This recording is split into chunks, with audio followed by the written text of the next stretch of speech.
Tell me, what is it that makes you unique?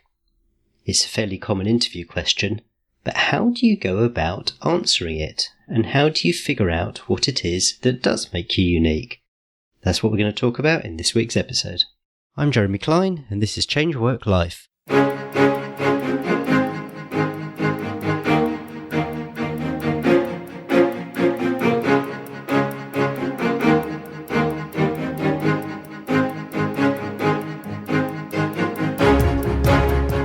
Hello and welcome to Change Work Life, the podcast that's all about beating the Sunday evening blues and enjoying Mondays again. If you want to know how you can enjoy a more satisfying and fulfilling working life, then you're in the right place.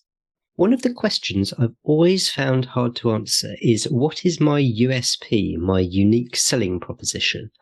I know that I'm unique, just like everyone else is, but I've always found it difficult to frame what it is that's unique about me. It's something that you could well be asked at an interview, so I'm delighted to be joined this week by Kyle Elliott, who's going to help us to figure out what's our USP.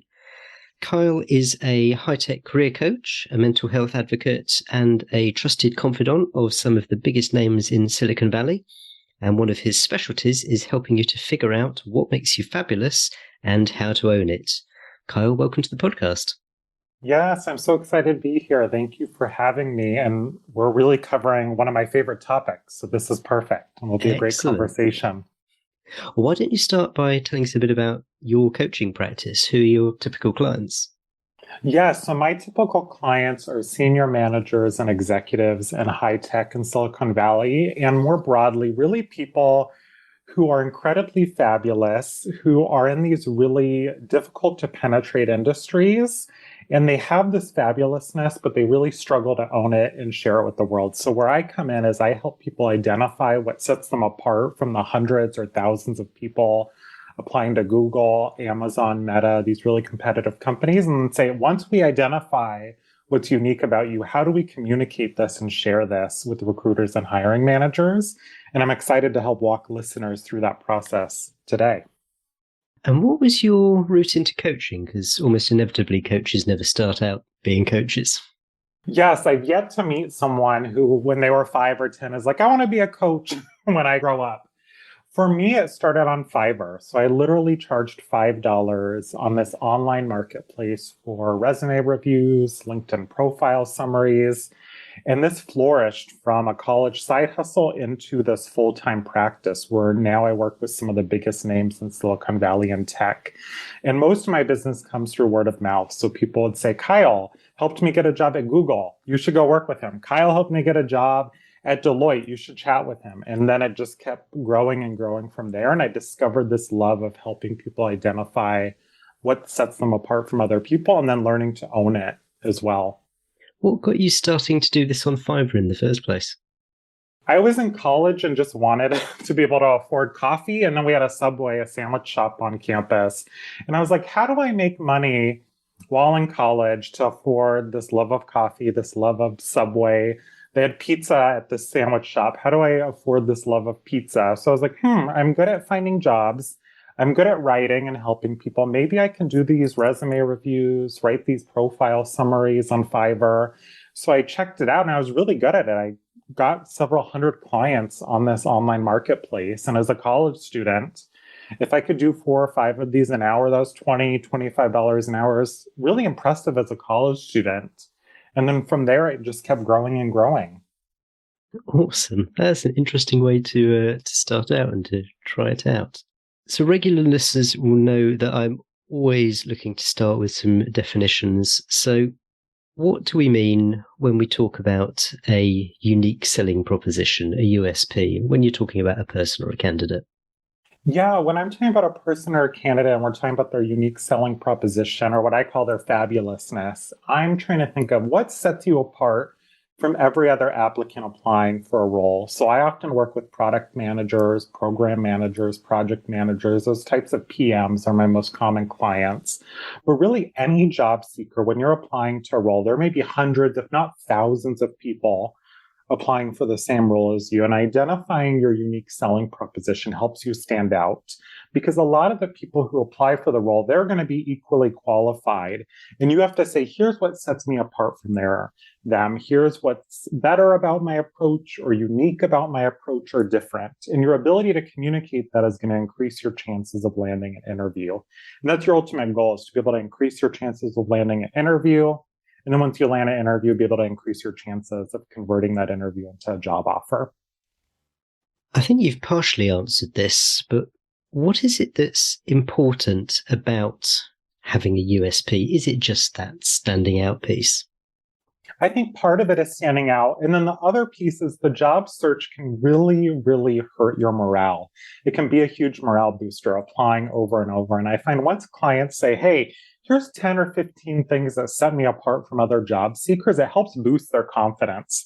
So they go into networking, they go into interviews, they go into the salary negotiation with a lot more confidence. So being able to identify your USP also helps with the confidence piece, which can also often get deflated when you're job searching. So it's really a huge morale booster when you can identify your USP as well. So that's just an added bonus on top of standing out in the competitive labor market. Do you find that it also helps people to identify roles and opportunity that they're suited for? So if once they've identified their USP, they can kind of use that as a filter for the sort of jobs that they go for? Yes. So it's usually the first thing I do with people is clarify their target roles and positions, and then we clarify their USP. Or sometimes clients are stuck and say, Kyle, I don't know what kind of roles and companies I want to target. And I say, let's look at what makes you fabulous and then find roles and companies that align with that. So if you're really good at people skills, you're really good at influencing, maybe then we can go look at sales roles or business development or project management, where you have to influence people that maybe you don't directly supervise. So understanding your USP can also help you just figure out, what do I want to be when I grow up? The bit that I have always found challenging is the unique bit, because frankly, I know I'm good at stuff, but I don't necessarily see that as making me unique or having something which is specifically, I'm the only person who can do it. So how do you find your uniqueness? So today I'd love to walk you through that process. And I like doing it and thinking of it kind of like a Venn diagram. And we can walk listeners through that. You volunteered to do it with me before we started recording. So I'm excited for that. But what I did indeed. What I like doing is thinking of it as a Venn diagram and seeing where there's overlap. And on the left side of the Venn diagram, we have a circle saying, what did you enjoy as a child? What did people recognize about you? And I like starting with childhood because oftentimes there was less pressures when maybe we were 5 or 10 years old. For me, for example, I loved educating. I loved teaching. I literally had a giant 4-foot by 6-foot whiteboard that I asked for Christmas when I was in 5th grade, because I love teaching. I also asked for lesson plans. And then on the right side of the Venn diagram, I like looking at, what do people notice about you now on this other side of the Venn diagram? So this could be in performance reviews. It could be in letters of recommendation. We're also going to do activity where we ask listeners now to get some feedback. And then I like seeing, where's the overlap? What stuck true for you from when you were 5 or 10 to now, a decade or 2 or 3 later? What stayed true all these years? And I find that overlap between the two circles to be your fabulousness, because that's deep down inside of you and hasn't left all these years, but perhaps we have to pull out a little bit. Okay, what's in there that stayed true all these years, if that makes sense? And we can walk everyone through that today. Mm-hmm. Well, as Carl said, we spoke before this interview and I volunteered to be a guinea pig to demonstrate Carl's process. I'm slightly scared, but looking forward to it. So yeah, where do we start? Yeah, let's start with your childhood, Jeremy. So when you were a child, what brought you joy? What did you enjoy? What was fun? The thing that I always remember telling people I was going to do when I grew up was I was going to be an author. I really enjoyed creative writing when I was at school. I mean, this is when I was like 7 or 8 years old, something like that. I'd really enjoyed creative writing, writing stories. For some reason, I took great joy in coming up with characters with ridiculously long names. So, it'd be floppy, whoppy, whippy, doppy, doody, boody, that kind of thing, which I vividly remember like reading out my story, and I was, cracking up in giggles as I was reading out this long name, and no one else was laughing at all. But yeah, I was always proudly telling my relatives, my parents' generation, that I was going to be an author when I grow up. Yeah, and what did your parents, what did your aunts and uncles, what did other people around you notice about you as a child? I like to think that they noticed that I was bright and also kind of quite well organized. Like a self-starter sounds like such a cliched thing to say, but I remember my mum telling me that I didn't really need all that much pushing at school. I'd kind of, just get on with it. You were motivated, it sounds like. Anything else that you really enjoyed or was very fun for you as a child? I tended to find, certainly at school, most of the academic side relatively easy. Yeah, I mean, I suppose I was. God, it sounds terrible. I don't want to blow my own trumpet, but I was a bright child. I was, certainly when I was doing like exams at 16, straight A student, that kind of thing.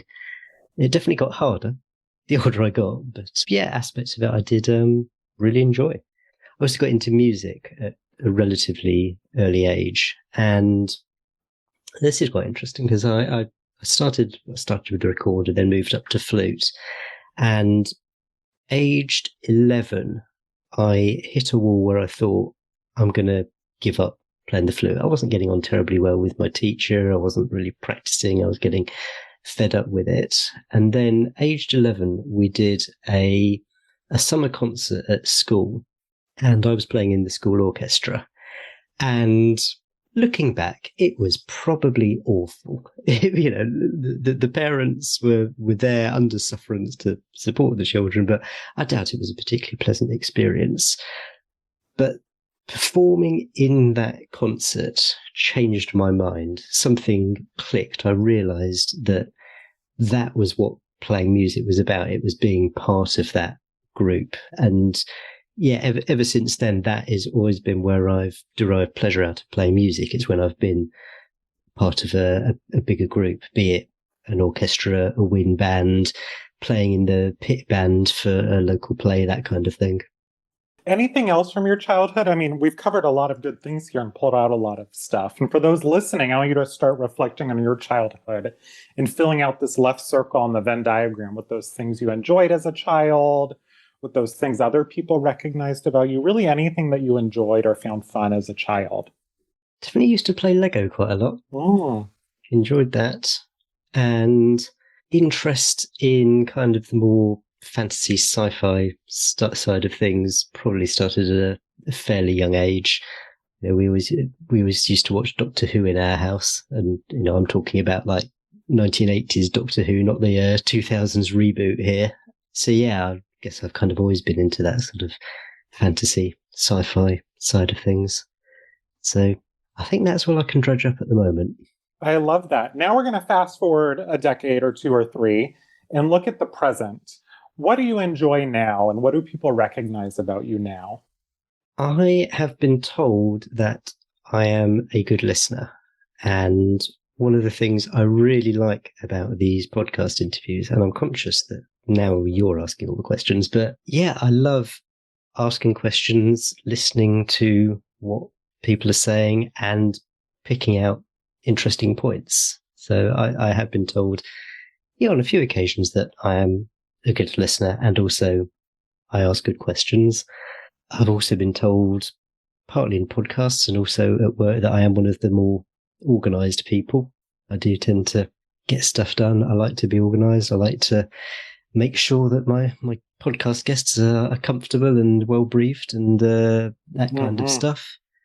And I'm quite fastidious, quite thorough, which they say that every strength has a weakness on the other side, and that can definitely go into analysis paralysis, researching things to the nth degree. So, buying a new TV and spending days researching it and changing your mind 5 times about what it is you're going to get, and then having made the decision it's out of stock and you've got to get something else. So but I'm quite thorough as well, and quite analytical. And I'm curious, how do other people see you? I mean, you've mentioned that a little bit. Any other adjectives or words that people use to describe you? Fairly relaxed, easygoing. I remember one guy saying, any more relaxed, I'd be horizontal, which is quite interesting. I think it must have been how I kind of came across externally, because I always thought of myself as being quite neurotic and a bundle of nerves, but clearly sort of outward facing. Calm is a word that people have used sometimes. Now, you might have already started noticing this, but what themes do you notice that overlap between your childhood and who Jeremy is now? I guess on the creativity side, that kind of comes through. It's not exactly it's not expressed in a fiction sense, but creating podcast interviews, creating the questions. I think about, kind of creating the journey that my listeners are going to go on in the topic of whatever it is we're exploring. So it sounds like those stories from childhood, you're now creating stories again as an adult. Yeah, I guess so. Without being and not being the hero of the story. I guess I quite often used to write stories from the first person, whereas now I'm more about drawing out the points in the stories from my guests. Although having said that, it's quite cathartic being interviewed for a change, in the podcast. And also in music, I mean, yes, you're usually reading dots on a page, but it's got that creative side to it. And I quite enjoy, I got into playing jazz relatively recently, and improvising is great fun. Yeah, getting to play around within a defined sort of set of parameters, but that's quite good fun. So yeah, there's that element. And yeah, always being sort of quite organized about things. That's definitely been a theme which has come through. Yeah, I hear quite a few here. The creativity, the storytelling, the organized, but the ability to be impromptu as well in the moment if needed. So a point you hit earlier is, here's some things that are unique about me, Kyle, or about someone, but then what makes that a unique selling point, their unique proposition that sets them apart from other people? So I want to do that with you now. I think of it like an iceberg. We have these 3 items: creativity, storytelling, and organized, with the ability to think on the spot as needed. Now, we want to think of that as the top of the iceberg. Now, let's dig under that. So what sets you apart, Jeremy, from other people who are creative, who can tell great stories, and who are organized but can think on the spot? And this is where we get into, here's what makes you fabulous compared to other people. Yeah, so whenever I have thought about this, what it seems to me is that the combination is the uniqueness. That's always the bit that I have found it difficult to sell, is how you say, well, it's not that I am, the number one person who understands this, or the number one person who can do this, but I've got this combination of things. And I know that other people have talked about how that is their particular uniqueness. So Scott, I've completely forgotten his surname, the Dilbert cartoon guy, who has said, Scott Adams, he said that he wasn't the best cartoonist and he wasn't the best humorist, or whatever he describes as, but he's kind of good enough at both of them, and so he combines them together to create Dilbert, which has got, iconic appeal. So, yes, how does someone listening take these kind of things, the themes that we've drawn out with me, and turn them into the sell, if you like? And I think that's the answer often right there, is the combination. A lot of people may be creative. A lot of people may be great storytellers. A lot of people may be organized, but also able to think on the spot. And I think the combination, you don't see all 3 of those in a single person very often, if at all. And I think right there, that could be fabulous. The other piece for people who might be listening and stuck, I like doing, is asking for a lifeline, texting a few friends, family members, colleagues, and saying, what makes me fabulous? I mostly work with tech people, and they'll often text colleagues, and they're like, Kyle, I'm a engineer. And no one I texted said my engineering skills are what made me fabulous. So I encourage those who are listening to also text a few people and say, hey, I'm listening to Jeremy and Kyle talk. Just ignore this random question and the why, but just tell me, why am I fabulous? What makes me fabulous? And see what they say. And oftentimes when clients do this, they start noticing threads and they're like, oh, all three people said it's my listening skills, or all three people said it's my empathy on top of this other stuff. And I think that can add some nice spices or variety on top of this combination that you mentioned.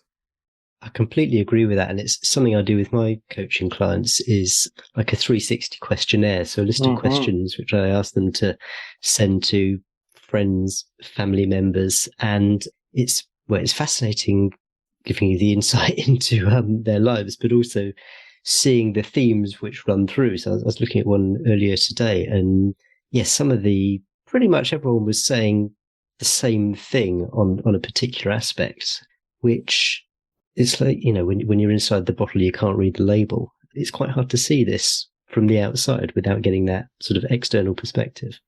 And I find that goes back to what we discussed at the beginning. The point of a unique value proposition or unique selling point is that confidence piece. So having other people validate it and give additional insights. Oh, have you also thought about this piece being fabulous? Or this piece then can also give you that confidence boost as you go into writing your resume and interviewing and saying, this is what sets me apart.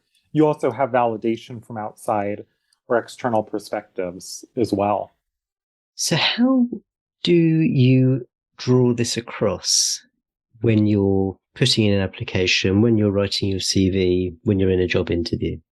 I like using this as a checklist. So saying, okay, when I'm crafting my resume, are there examples of my creativity on my resume?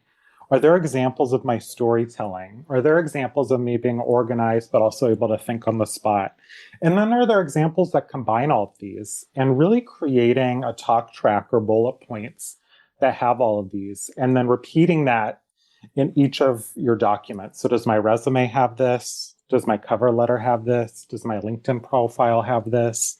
And then when you go prep for interviews, making sure you also have stories that back up each of these. So this can really be a checklist, or I call it a recipe card with my clients. I say, okay, do you have the eggs? Check.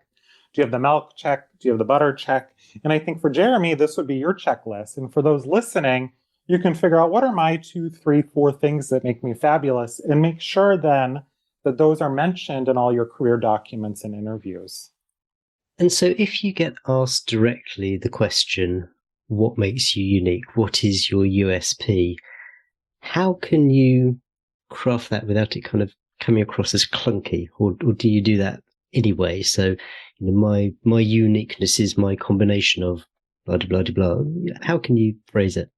I think it's being honest. I think it's saying, you know what, I think a lot of people are creative. I think you said something like this earlier. A lot of people are creative and can tell stories and are organized, but can think on the spot. But what sets me apart is the combination of them. I'm not just creative, but it's the ability to pull stories out and then be organized and then impromptu in the same way.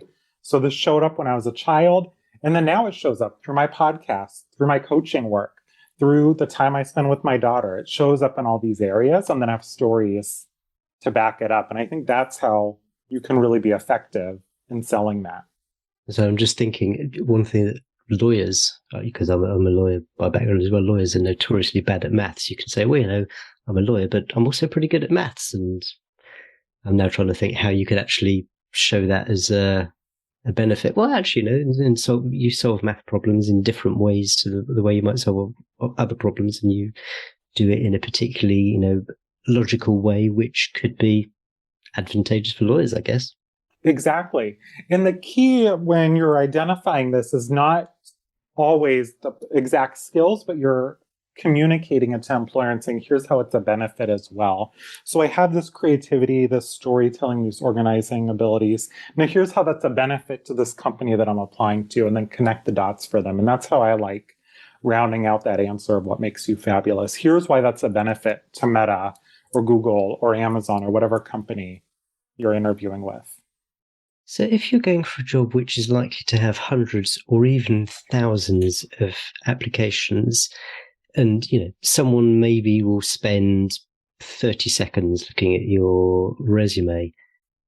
How can you make this leap out and hit them in the eyes so you get a chance to get to that next stage?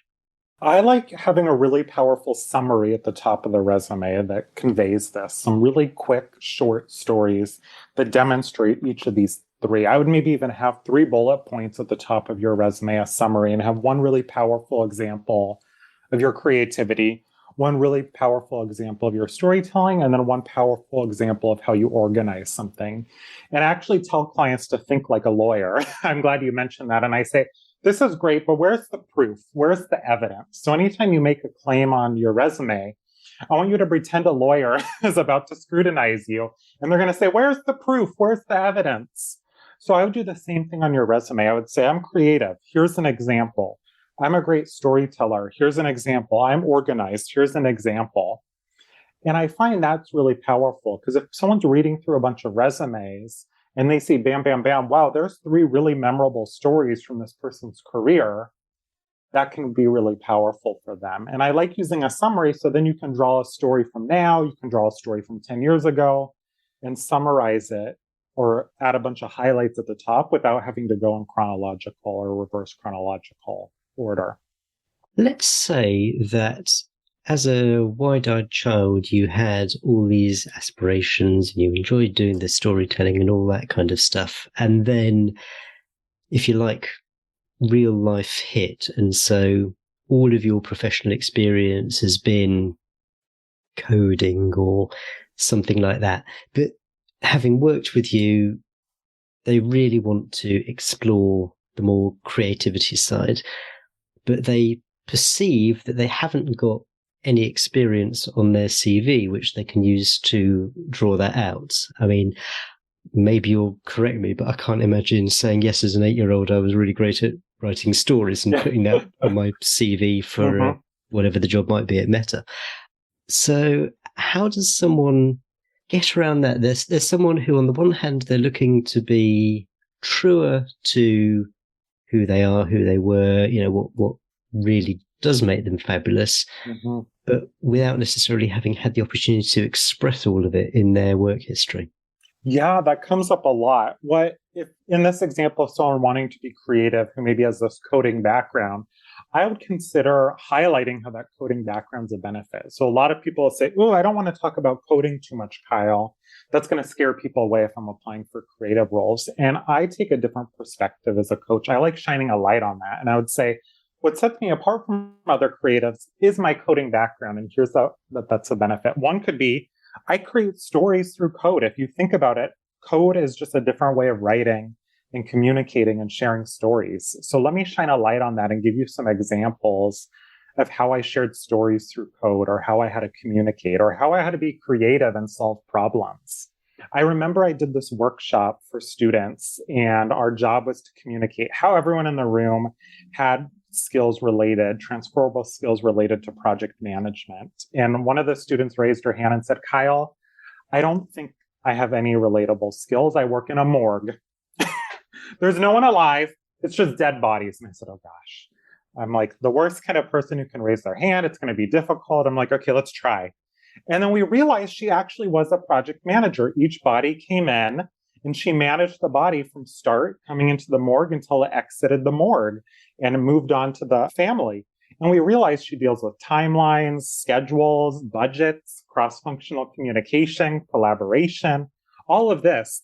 So I find sometimes it just takes some digging to be able to connect the dots, just like this coding example, moving to a creative role. So the message is that you can probably find what you want in there if you look hard enough and are creative enough with it. Exactly. And your job as a job seeker is to communicate and connect the dots for that recruiter or hiring manager. Let's talk a bit about how, once you've got your USP, it can be a filter. So rather than the spray and pray, I've applied for 200 jobs and haven't got anything, what are some of the techniques you can use once you've identified your USP that you can use it to highlight, bring to your attention roles which will fit you? One of the first steps I like clients doing, either before they create their USP or after, is creating a list of here's how I'm going to vet job offers and interview offers when they come my way. And I like using that USP to help do that. So let's say you're a really great storyteller. One of the items on your checklist to vet companies could be, will this organization allow me to use my storytelling skills? And for different clients, depending on your situation, if you really need a job, you're unemployed, it may be, it's a preference. I want this organization to allow me to use my storytelling skills. But if they don't, I need a job. For other people, if you're actively employed and you're being more picky, you can say, you know what, that's a deal breaker. If I can't use my fabulousness, which is telling stories, I'm not going to pursue this interview or job offer. So once you've identified that USP, you can use it to filter in and out interviews and job offers when pursuing different roles. That makes a lot of sense. And it kind of heads off another question I had about people, and maybe this is a UK versus US thing, but, in the UK, we are traditionally more reserved. We're, I'm not bad at it. I've got a little bit of a testament to this, and, they might be talking about something actually they're completely amazing at. But taking this time to figure out what actually you're really, really good at, or this unique combination to you. It's not just about, shouting from the rooftops and telling everyone how great you are. It's also about figuring out where you fit and what's right for you. Yeah. And I find a lot of people like, oh, this feels like bragging, Kyle. I'm more humble. This is difficult. And that's why I like looking externally and asking other people for feedback. So it's not just, here's all the things I think I'm great at, but instead you're using other people's insights to help guide this. And then, like you said, you're finding these organizations that align with that. And then the ones that don't align, you can say, oh, this one won't really use my skills. Maybe I should pass on it. And I find getting outside feedback makes it a lot easier for people. So they're not saying, I think I'm really great at this, but instead, here's 5 former colleagues who say I'm great at storytelling, and it makes it a little easier. And then the second piece is getting that evidence or that proof. So instead of saying, I'm great at storytelling, it's easier to say, oh, here's a campaign that my team worked on. And that can be a little less intimidating for people if you say, oh, here's an example, rather than just stating a fact. Oh, I'm great at this. And so that's a technique which you can use when it comes to interview. If someone asks you what you're good at, then you're being factual about it. You're not saying, oh, I'm brilliant at this. You're saying, well, to give you an example, here's something I did which demonstrates how good you are at something. Exactly. And if you feel a little more reserved, that's an easier way perhaps to start talking about it and start practicing owning your fabulousness or that unique selling proposition. That can take time to really own that. And just different people have different levels of comfort when it comes to talking about their strengths. And it takes time and practice. Speaking of which, how the process that we went through with the Venn diagram, how long can you spend on that? I'm sure you could spend forever on it, but I'm conscious that you might dredge up things that you hadn't really thought about. Maybe you start to revisit things. Is there a good practice for how long to spend on the exercise and how often you repeat it or come back to it? Yeah, I'll often spend a good hour or two with clients just on this Venn diagram. And then with that iceberg looking below. So they'll say, okay, what sets me apart, Kyle, is the combination of this 3. And then I'll say, okay, what else? Okay, I'm also a father. Okay, what else? Okay, I live in the UK. What else? And we'll keep going down and I'll have people list 10, 20, 30. I had one client list over 40 different things that set them apart. And we'll keep going. And I have one rule, a single rule in my coaching practice when people work with me is they're not allowed to say, I don't know. And I'm a major introvert. It may not seem like it, but when we're on coaching calls, clients will just be silent then and sit there sometimes for 5 or 10 minutes and noodle, and think. And then they'll say, oh, I forgot to mention, Kyle, I have an MBA. Most people who are engineers don't have MBAs. And I say, oh my gosh, let's add that. So I love taking time to reflect on this and not feeling like, oh my gosh, this is a 30-something minute podcast. By the end of this, I need to know what makes me fabulous. No, it's a process. And I encourage people to revisit this every 6 months or so, because you might have new education or new experience or skills that'll then allow you to just further and better articulate your unique selling proposition. So is there anything in this process of identifying what makes you fabulous that we haven't talked about? Anything else that you'd like to throw into the mix? I think we touched upon it a bit, but I just want to highlight it can be uncomfortable. A lot of people aren't used to talking about themselves. It can feel like bragging, and to recognize it just takes practice. And I often encourage people to do this with someone else. So a coach like Jeremy or myself, it can be helpful to have someone else sit down and do it with you. And again, those also text other people. It can be helpful to get those insights. So then you're not just sitting at a blank page, staring at a blank page and saying, oh gosh, this Venn diagram is intimidating. But having a coach or another professional work with you can make it a lot easier. We would say that because we're coaches, but I quite agree with you. And also, there is so much value in getting this sense of perspective from other people as well. I know that people can find it quite challenging to ask quite vulnerable questions to friends, but my experience, both with myself and other people, is that in most cases, people are very happy to do this. They are happy to answer questions, and they may say, well, I'm not sure I can answer that, but they'll still be able to give you some insights which you can throw into the pot. Yes, and as you go into a job search, clients often share, oh my gosh, this is such a big confidence boost to get all these text people saying nice things. This is going to be my background on my phone or my laptop. Oh my gosh, all these nice words, Kyle. I didn't realize people even thought this about me. And sometimes all you have to do is just ask. Carl, this has been fascinating. And I certainly quite enjoyed being used as the guinea pig myself. And I hope this has been useful for everyone else to help other people think about it. If someone wants to dive into this further, what are the recommendations do you have for books or podcasts or anything that people can look at to help them figure out what makes them fabulous? I love Disneyland. Probably 3 or 4 years ago, I was there in a little gift shop and I came across this quote that I loved by Carl Jung. And it said, what did you do as a child that made the hours pass like minutes? Herein lies the key to your earthly pursuits. So when my clients are stuck and they're like, oh, I don't know what I want to do next for a living, or I don't know what makes me fabulous, I love going back to our childhoods and saying what lit us up then, what was exciting then, what did people notice about us then before we had these societal masks and pressures on. So it's one of my favorite quotes to look at when people need a little inspiration. Brilliant. I love that quote. And if people want to get hold of you, where's the best place that they can do that? Yes, my website is caffeinatedkyle.com. And then I also spend a lot of time on LinkedIn, Kyle Elliott, with 2 L's and 2 T's. And the caffeinated bit, what does that allude to? One, I just love coffee. And then the second is I caffeinate people's careers and their lives. So really help them take it to the next level. Love it. Cool. I will put a link to that in the show notes. Kyle, thanks so much for coming on the podcast. Thank you for having me, and thank you for being a guinea pig for the listeners. It was great. Okay, hope you enjoyed that interview with Kyle Elliott. Well, I certainly enjoyed being the guinea pig in Kyle's thought experiment, and I hope it was something that you found useful too. It can be tricky to find that one thing, that one special thing that separates you from everyone else. But it's when you start to look at the combination of things that you're good at that you get to the real gold. It's the Venn diagram, the combination of things.